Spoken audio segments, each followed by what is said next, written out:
आदरणीय मेरे प्रिय दोस्तों और भक्तों, ब्रह्मा जी द्वारा मनुष्यों की उत्पत्ति, चातुर्वर्ण की व्यवस्था और पृथ्वी भाग और अन्न की उत्पत्ति का वर्णन आपके समक्ष रख रहा हूँ। दोस्तों, यह सूक्ष्म वृत्तांत है, ज़्यादा से ज़्यादा 7-8 मिनट का होने वाला है। अतः आपसे निवेदन है कि चातुर्वर्ण व्यवस्था, पृथ्वी भाग और अन्न की उत्पत्ति तथा मनुष्यों की उत्पत्ति के बारे में यह वृत्तांत बहुत ही महत्वपूर्ण होने वाला है। आपसे विनती है कि बने रहिए।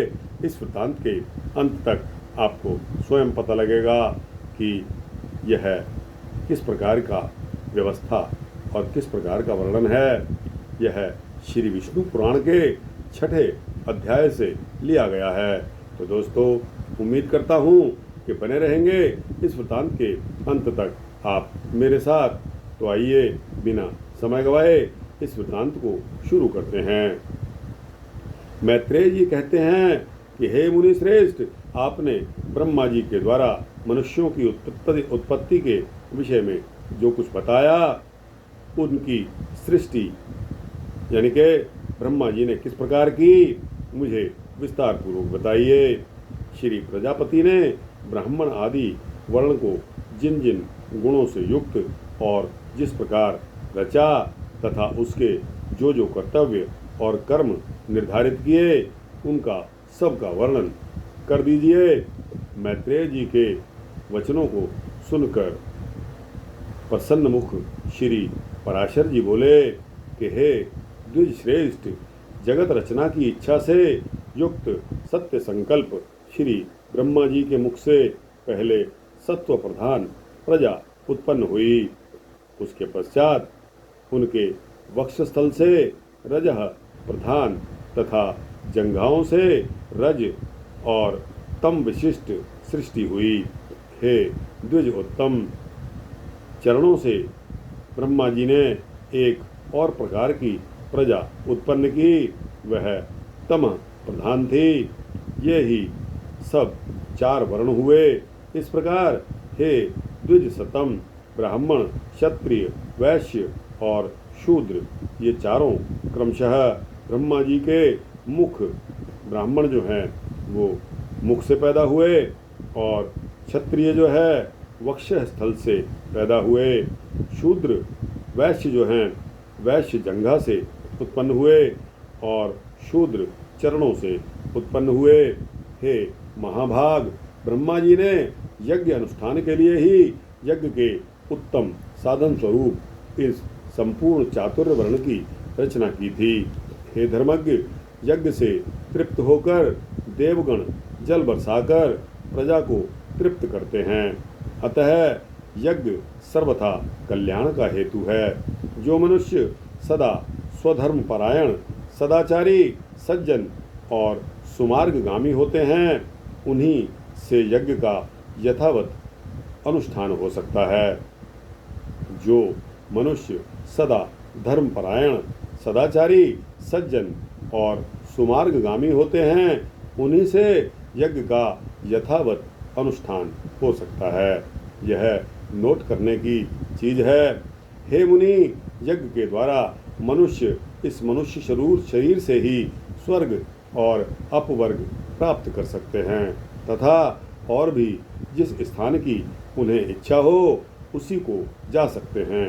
हे मुनि श्रेष्ठ, ब्रह्मा जी द्वारा रची गई वह चातुर्य वर्ण विभाग में स्थित प्रजा अति श्रद्धायुक्त आचरण वाली, स्वेच्छा अनुसार रहने वाली, संपूर्ण बाधाओं से रक्षित, संपूर्ण बाधाओं से रहित, शुद्ध अंतःकरण वाली, सत्कुलोत्पन्न और पुण्य कर्मों के अनुष्ठान से परम पवित्र थी।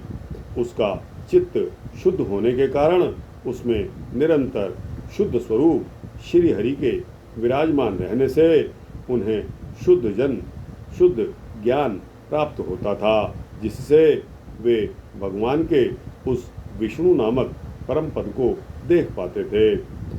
फिर त्रेता युग के आरंभ में हमने तुमसे भगवान के काल नामक अंश का पहले वर्णन किया है वह अति अल्प सार वाले यानी कि सुख वाले, तुच्छ और घोर यानी कि दुखमय पापों को प्रजा में प्रवृत्त कर देता है। हे मैत्रेय, उससे प्रजा में पुरुषार्थ का विघातक तथा अज्ञान और लोभ को उत्पन्न करने वाला रागादिरूप अधर्म का बीज उत्पन्न हो जाता है। तभी से उसे वह विष्णु पद प्राप्ति, रूप स्वाभाविक सिद्धि और रसोल्लास आदि अन्य अष्ट सिद्धियां नहीं मिलती। उन समस्त सिद्धियों के क्षीण हो जाने और पाप के बढ़ जाने से फिर संपूर्ण प्रजा द्वंद्व, वास और दुख से आतुर हो गई। तब उसने मरुभूमि, पर्वत और जल आदि के स्वाभाविक तथा कृत्रिम दुर्ग और पुर तथा खरवट आदि स्थापित किए। हे महामते, उन पुर आदिकों में शीत और घाम आदि बाधाओं से बचने के लिए उसने यथावत प्रयत्न किए। इस प्रकार शीत आदि से बचने के उपाय करके उस प्रजा ने अपनी आजीविका के साधन के रूप में कृषि तथा कला कौशल आदि की रचना की। हे मुने, धान, जौ, गेहूँ, छोटे धान, तिल, कांगनी, ज्वार, कोदो, छोटी मटर, उड़द, मूंग, मसूर, बड़ी मटर, कुल्थी, राई, चना और सन, ये 17 ग्राम्य औषधियाँ भी जातियाँ हैं। ग्राम्य और वन्य दोनों प्रकार की मिलाकर कुल 14 औषधियाँ याज्ञिक हैं। उनके नाम जो हैं धान, जौ, उड़द, गेहूँ, छोटे धान्य, तिल, कांगनी, कुल्थी, ये 8 तथा श्यामाक यानी कि समा, नीबार, वनतिल, गवेधु, वेणयव और मरकट, मक्का, ये 14 ग्राम्य और वन्य औषधियाँ यज्ञ अनुष्ठान की सामग्री हैं और यज्ञ इनकी उत्पत्ति का प्रधान हेतु है। यज्ञों के सहित ये औषधियाँ प्रजा की वृद्धि का परम कारण हैं। इसलिए ये लोक यानी कि इहलोक और परलोक के ज्ञाता पुरुषों, इहलोक और परलोक के ज्ञाता पुरुष यज्ञों का अनुष्ठान किया करते थे। हे मुनिश्रेष्ठ, नित्य प्रति किया जाने वाला यज्ञानुष्ठान मनुष्यों का परम उपकारक है और उनके किए हुए पापों को शांत करने वाला है। हे महामुने, जिनके चित्त में काल की गति से पाप का बीज बढ़ता है, उन्हीं लोगों का चित्त यज्ञ में प्रवृत्त नहीं होता। उन यज्ञ के विरोधियों ने वैदिक मत, वेद और यज्ञ आदि कर्म सभी की निंदा की है। वे लोग दुरात्मा, दुराचारी, कुटिलमती, वेद विनिंदक और प्रवृत्ति मार्ग का उच्छेद करने वाले ही थे। हे धर्मवानों में श्रेष्ठ मैत्रेय, इस प्रकार कृषि आदि जीविका के साधनों के निश्चित हो जाने पर प्रजापति ब्रह्मा जी ने प्रजा की रचना कर उनके स्थान और गुणों के अनुसार मर्यादा, वर्ण और आश्रमों के धर्म तथा अपने धर्म का भली प्रकार पालन करने वाले समस्त वर्णों के लोक आदि की स्थापना की। कर्मनिष्ठ ब्राह्मणों का स्थान पितृलोक है। युद्ध क्षेत्र से कभी ना हटने वाले क्षत्रियों का स्थान इंद्रलोक है तथा अपने धर्म का पालन करने वाले वैश्यों का वायुलोक और सेवा धर्म परायण शूद्रों का स्थान गंधर्वलोक है।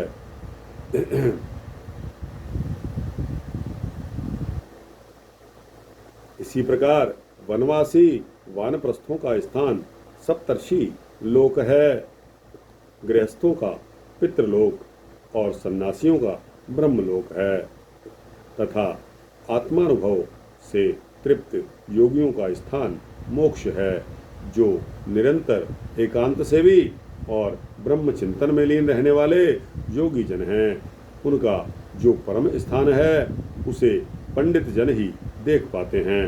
चंद्र और सूर्य आदि ग्रह भी अपने अपने लोकों में जाकर फिर से लौट आते हैं, किंतु द्वादशाक्षर मंत्र ओम नमो भगवते वासुदेवाय का चिंतन करने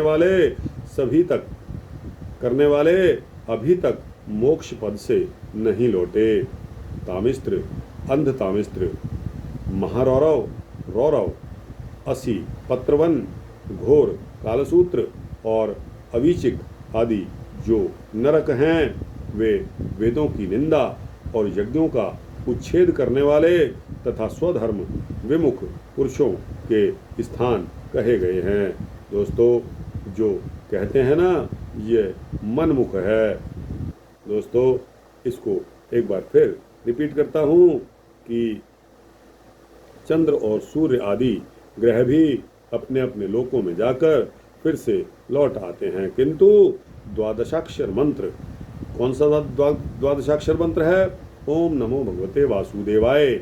इस मंत्र का जो चिंतन करने वाले हैं अभी तक मोक्ष पद से नहीं लौटे हैं। तामिस्त्र, अंध तामिस्त्र, महारौरव, रौरव, असिपत्रवन, घोर, कालसूत्र और अवीचिक आदि जो नरक हैं, वे वेदों की निंदा और यज्ञों का उच्छेद करने वाले तथा स्वधर्मी विमुख पुरुषों के स्थान कहे गए हैं। इस प्रकार श्री विष्णु पुराण के पहले अंश का यह छठा अध्याय समाप्त होता है। आपको कैसा लगा? दोस्तों, अच्छा लगा हो तो इसको लाइक और शेयर करते हुए अपने दोस्तों, भक्तों, मित्रों, जिज्ञासुओं तक पहुंचाना। कमेंट सेक्शन में कमेंट्स भी अवश्य देना। दोस्तों, आपकी राय और कमेंट्स मेरे लिए बहुमूल्य हैं। इसी प्रकार इस चैनल को सब्सक्राइब कर देंगे तो आपको इसी तरह के सूक्ष्म भक्ति वृत्तांत मिलते ही रहेंगे। जय श्री विष्णु हरि, जय श्री विष्णु।